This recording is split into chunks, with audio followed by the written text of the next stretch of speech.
con Claudia Cuevas, delantera del equipo de Club Comercio. Estamos transmitiendo en vivo, mucha gente de Chaco mirando. Si querés decirle algo, lo que te salga adentro, no vemos que está un poco emocionado. Pero, bueno, seguir adelante, tiene muy buen equipo. La tribuna nosotros estábamos viendo jugar muy bien, con muchas situaciones claras. Pero en el fútbol pasan estas cosas, cuando uno no hace los goles a veces se complica. ¿Qué nos podés contar? ¿Qué le podés decir a la gente?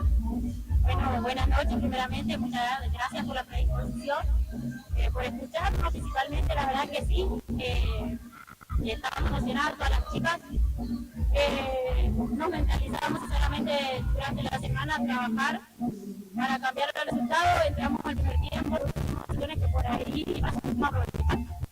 Y después nos costó muchísimo, el primer gol de ellos nos descolocó totalmente, nos sufrimos por ahí a comprar la línea y la terminamos quedando, pero llegar a la en una final con un equipo muy difícil, se nota el trabajo día a día, estamos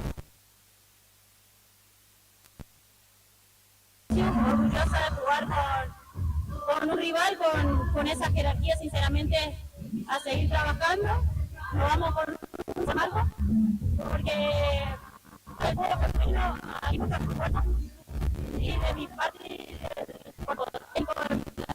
queremos a las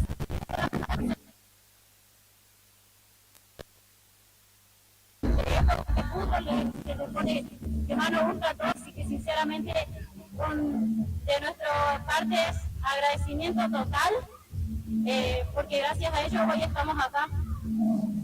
Nosotros felicitamos al Club Comercio Plaza, la verdad que es una excelente campaña y este es un momento histórico. Así que, más allá de la derrota, de parte del equipo, yo diría a disfrutar de este momento histórico y volver a repetirlo para la próxima. Sí, como dijo nuestro técnico, teníamos que venir a disfrutar. Esto es así, uno va a terminar con ese sabor amargo, se va a ir a la casa y el otro se va a ir feliz. Pero esta experiencia es única, que le sirva a las más chicas para seguir trabajando a futuro, obviamente, y que viva todo, porque sinceramente es un hermoso deporte. Muchas gracias. Gracias por tu entrevista, saludos y felicitaciones. Muchísimas gracias a ustedes.